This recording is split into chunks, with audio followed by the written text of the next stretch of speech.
But I need more than that, and I do need a fruitcake. I mean, for me, it is necessary. We're talking about a really fruity, full-on Christmas cake here, and I'm going for the full, fragrant immersion. Everything is cooked in one pot. That's the raisins. You can see there are a lot. And currants. After the currants, some prunes. And it's these prunes that make sure the cake is dark, squishy and moist. I love the way these look like rather squished teddy bears' noses, and I take a perverse pleasure now in massacring them. I hold two contrary views about Christmas cake. One is I always think of something sort of slightly desiccated with dry little fruits in it and topped with an icing slightly dusty and so hard it's going to break your teeth. But the other thing I believe is you've got to have Christmas cake. It cannot be something which is so stressful to make. All your joy at thinking, oh, this is so Christmassy, goes out of the window. So this is my version of it. You just put everything in a saucepan and melt together.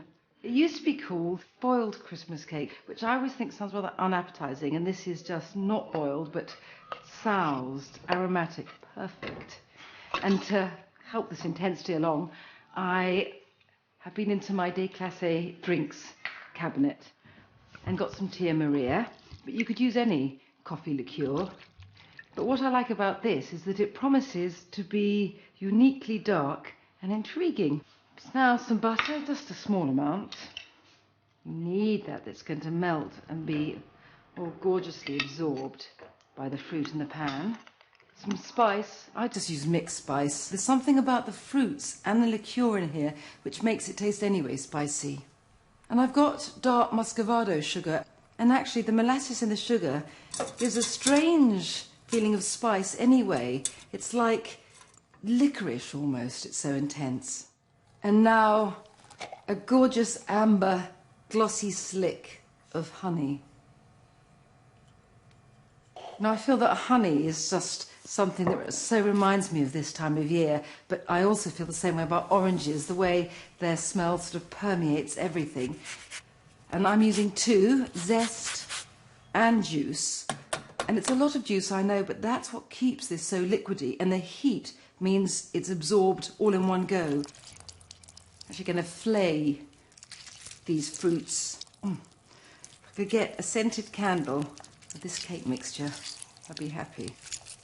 And the thing that makes this fruitcake really special, and I didn't tell you this earlier because it made it sound somewhat sort of vulgar and immature, is that it's a chocolate fruitcake. And the chocolate in this is not instantly obvious, and it's not sweet. It just gives a gorgeously haunting, like ghost of chocolate flavour, real depth. Just going to turn the heat on and help everything melt together. Then I'll just leave it for a while and get on with a bit of Blue Peter work with a cake tin. I find it easiest to line the tin with reusable baking parchment. The trick is that the paper should come up higher than the sides of the tin to insulate the cake and protect the top from burning. Well, I know I've talked about this as if it's a cake batter, and it will be, but at the moment it's just like a rather wonderfully decadent ice cream sauce. Very seasonal, but not yet cake. And this is what's going to make it cake. Some eggs, some flour, and then to aid the flour, some ground almonds and some bicarb and baking powder, really not much. And in goes. Just need to stir it all together. And this really is my Christmas miracle, because the heat has done months of steeping work. This is the easiest way of getting that sort of Christmas spirit you will ever find. This treacly batter needs around 2 hours in a pretty low oven, and then that's it, done. This, for me, is the magical moment of Christmas. It's time for the cake's unveiling, but more important, its crowning. Now, it's my method of getting the cake, which is fully cooled now, in its tin, out. There we are.